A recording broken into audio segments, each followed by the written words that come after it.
Bismillahirrahmanirrahim. Assalamualaikum warahmatullahi wabarakatuh. Waalaikumsalam warahmatullahi wabarakatuh.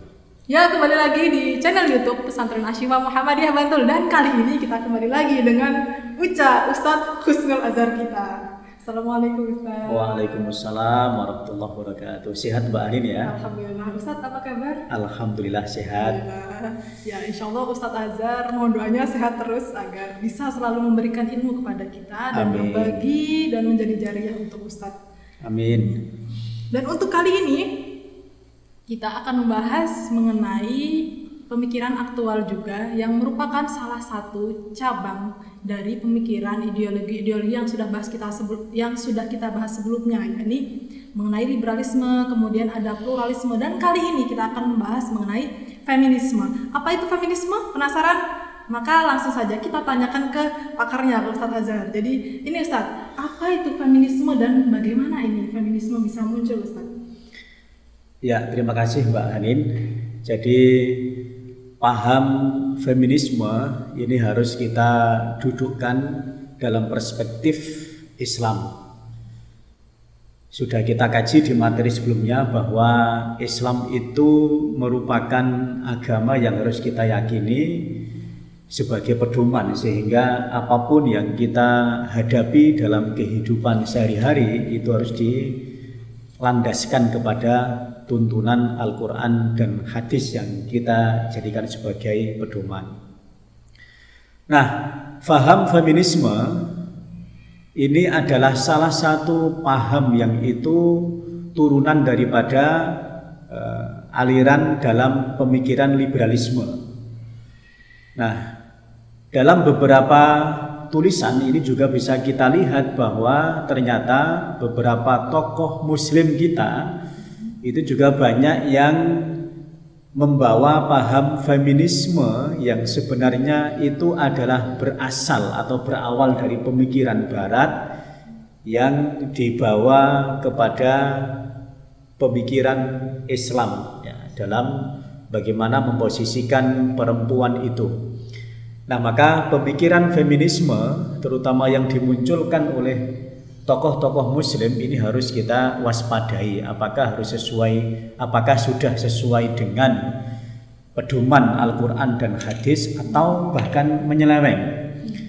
Nah, kalau kita urai dari sejarah gerakan feminisme di barat itu adalah berasal daripada revolusi Prancis yang memang di saat itu adanya perlakuan ya yang tidak adil kepada kaum perempuan. Jadi ya semacam adanya penindasan kepada kaum perempuan yang di saat itu kaum perempuan itu memang ya dalam tanda kutip memang dihinakan ya, atau tidak diakui sama sekali sebagai makhluk yang sebenarnya antara laki-laki dan perempuan itu kan memiliki derajat yang sama.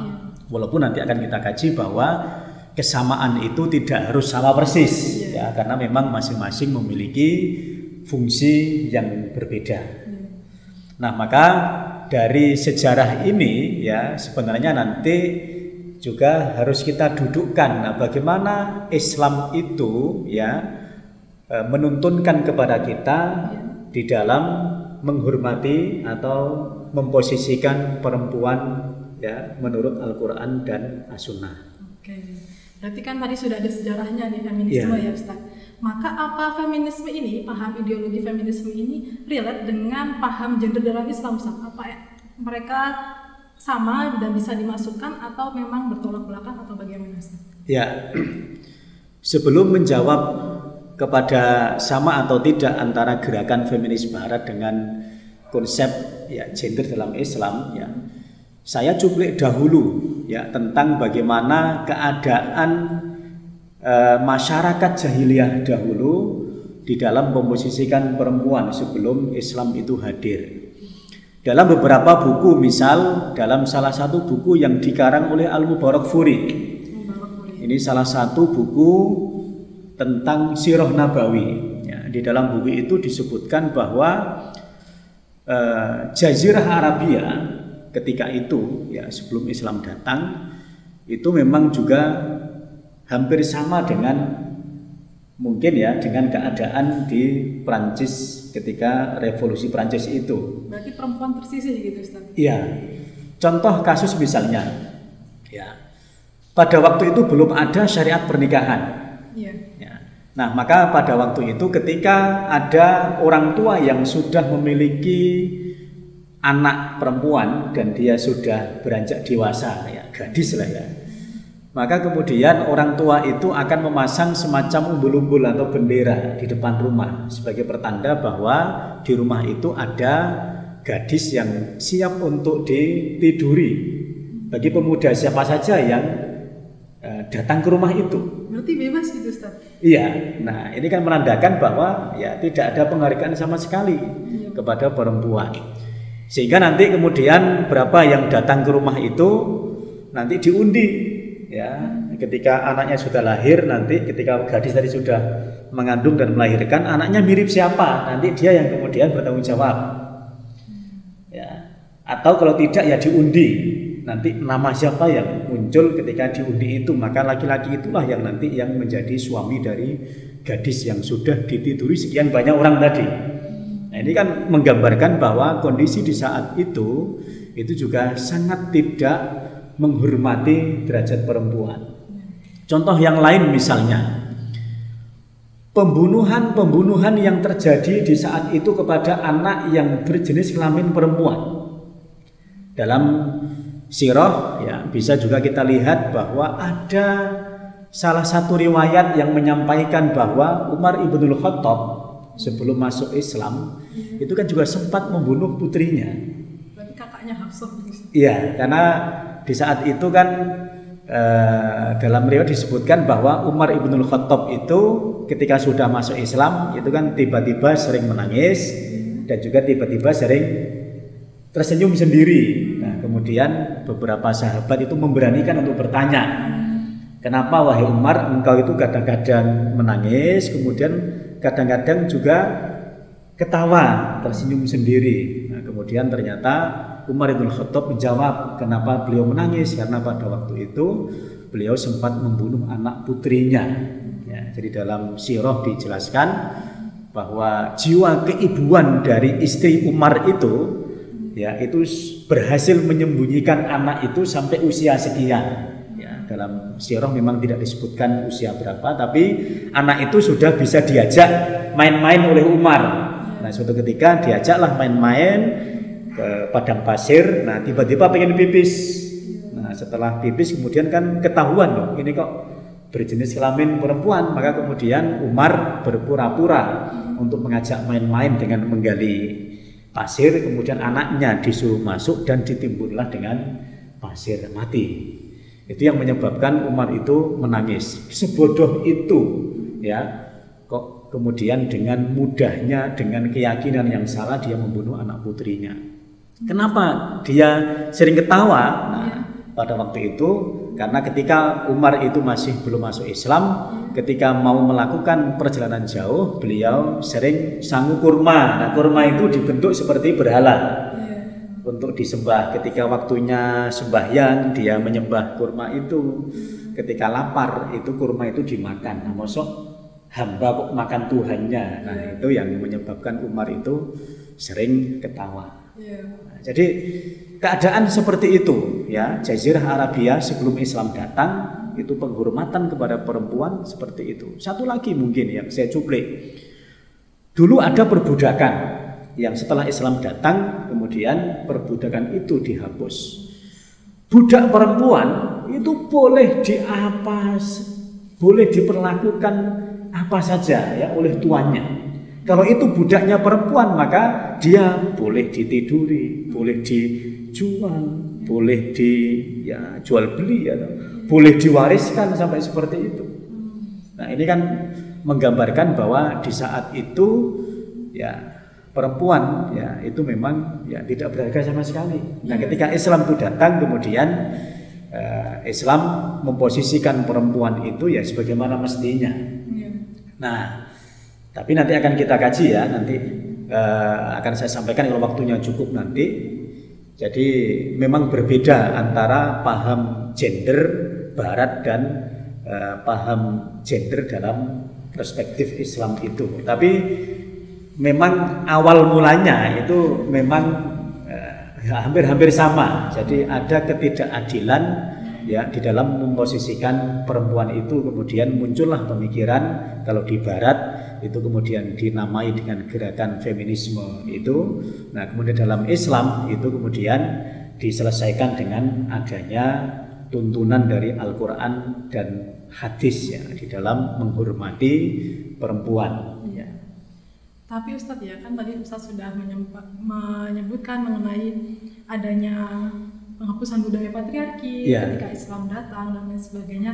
Tetapi dari salah satu sumber Islam sendiri Ustadz, yakni hadis dan beberapa mungkin di beberapa kalangan feminis ya Ustadz, hadis ini masuk ke dalam hadis misoginis atau yang mengesampingkan perempuan ya, yang matanya itu la yufliha qaumun walau amrohum imro'ah. Jadi ketika perempuan itu memimpin suatu kaum, maka kaum itu akan hancur Ustaz.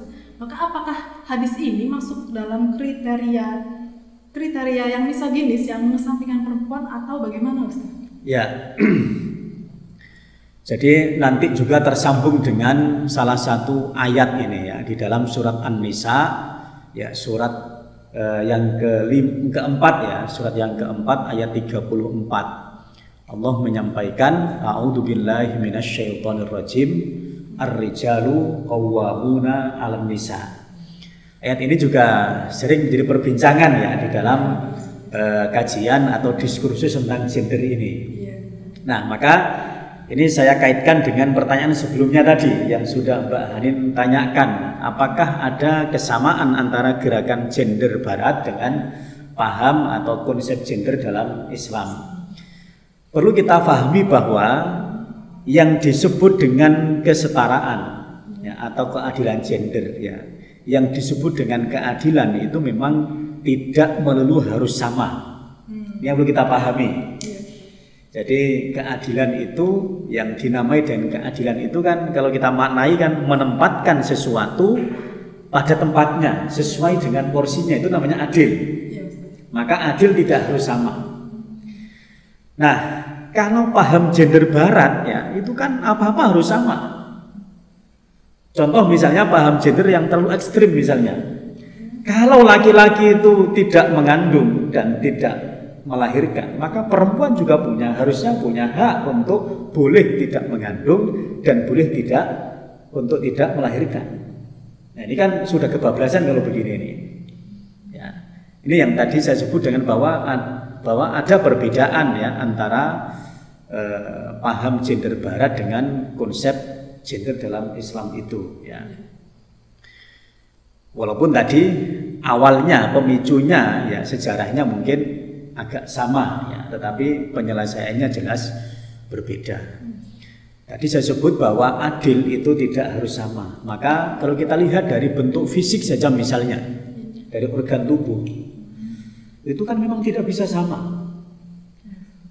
Perempuan misalnya, ya, wanita itu dianugerahkan memiliki rahim karena ada fungsi, yaitu untuk mengandung. Ya. Kemudian ya bentuk organ yang lain lah, tidak perlu saya sebutkan satu-satu. Yang itu tidak bisa digantikan oleh laki-laki. Begitu sebaliknya, ya, laki-laki itu juga dianugerahkan. Memang sudah ditakdirkan, Allah menciptakan laki-laki seperti itu. Misalnya salah satunya adalah dengan tubuh yang memang agak berbeda dan lebih kuat daripada perempuan. Ya, karena memang diciptakan seperti itu, yang dalam hal tertentu memang itu tidak bisa diwakili oleh perempuan.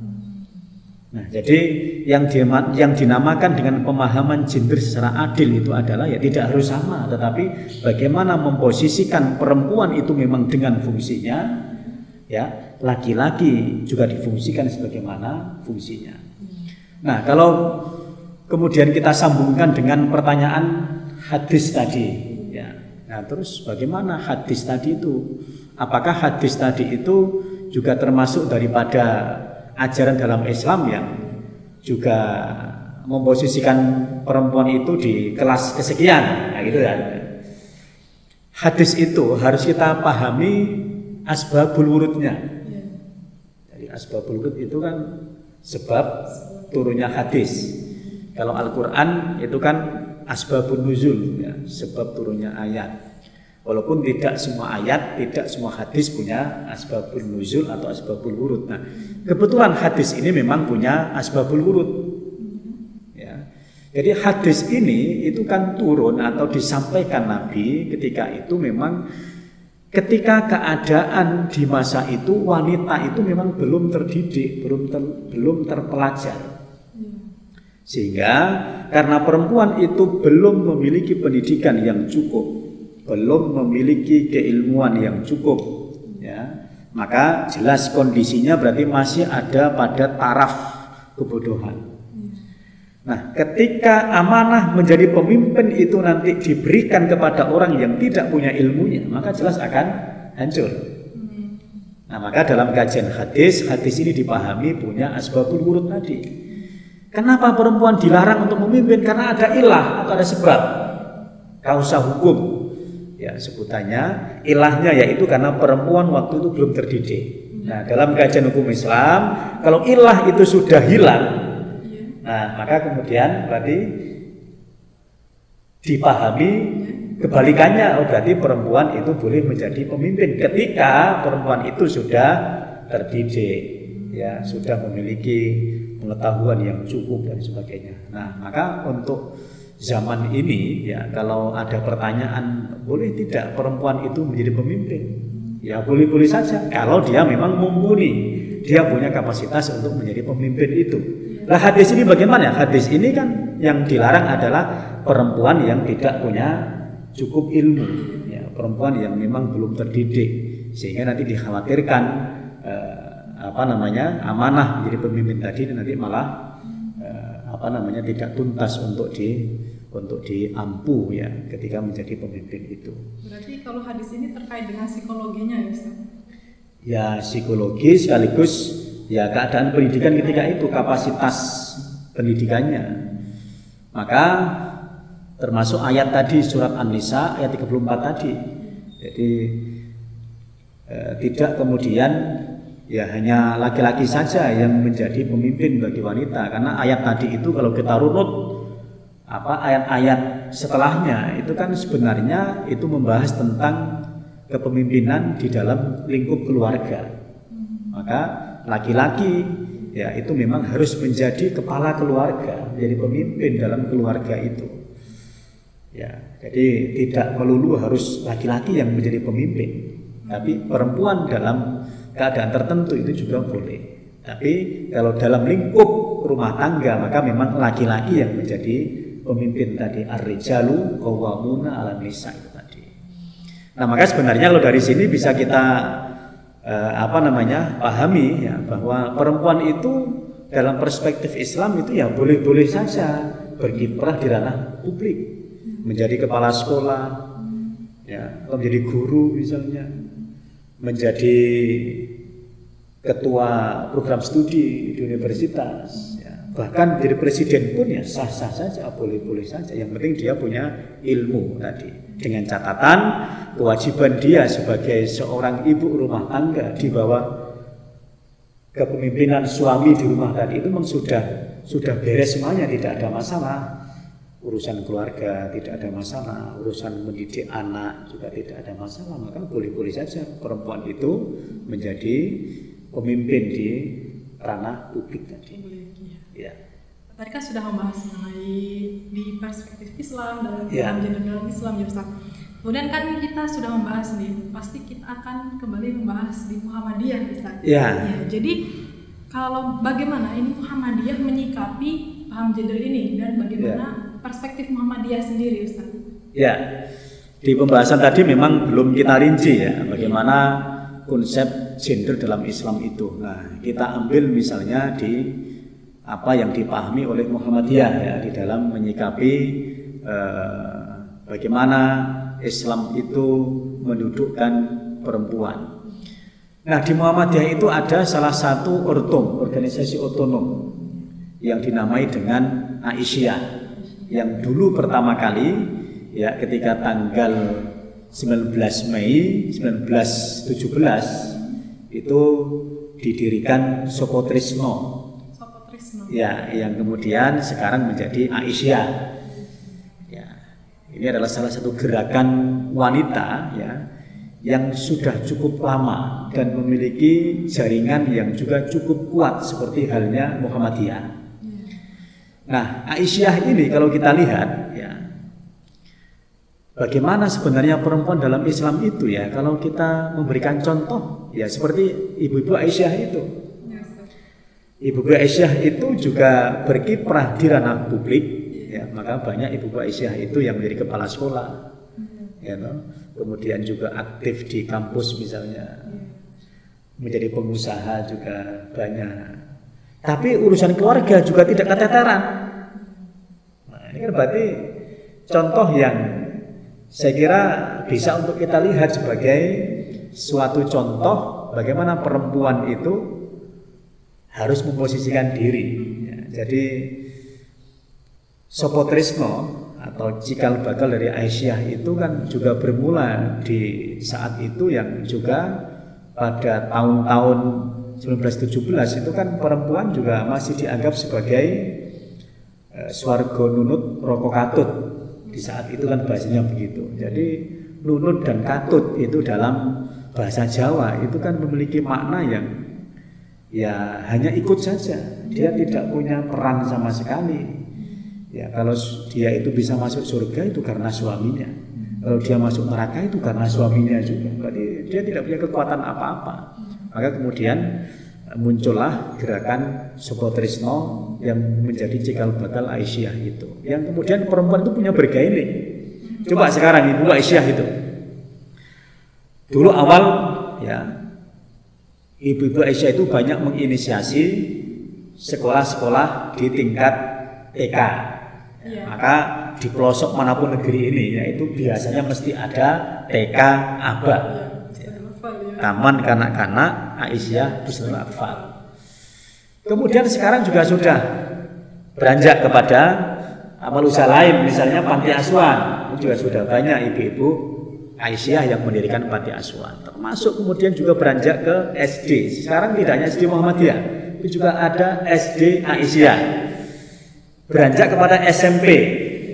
Nah, SMP Aisyah juga sudah ada. Kemudian SMA sebenarnya belum ada, tapi universitas sudah ada.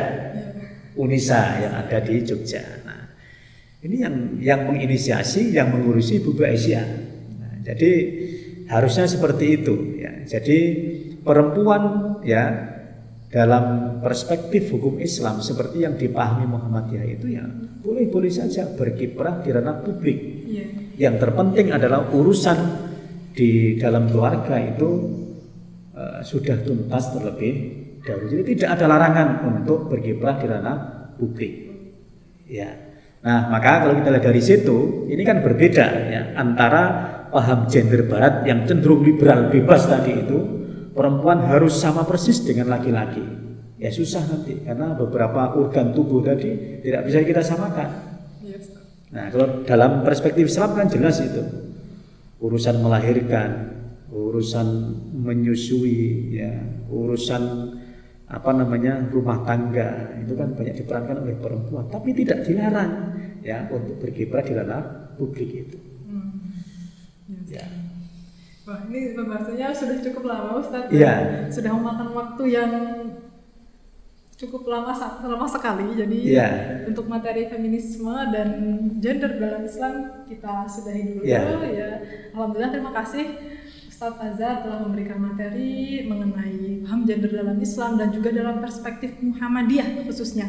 Ya, tentunya nanti begini Mbak Anin. Tadi kan ini contoh-contohnya belum begitu detail ya. Nanti mungkin akan kita sambung dengan kasus-kasus tertentu sehingga nanti kita bisa lebih memahami tentang konsep gender dalam Islam itu. Karena di realitanya sendiri tidak semudah yang kita pelajari di bangku kuliah dan lain sebagainya mengenai gender, kemudian mengenai mungkin paham-paham kesetaraan gender yang ada di dunia luar sana dan lain sebagainya yang harus kita hadapi. Ini sangat kompleks ya Ustaz. Ya.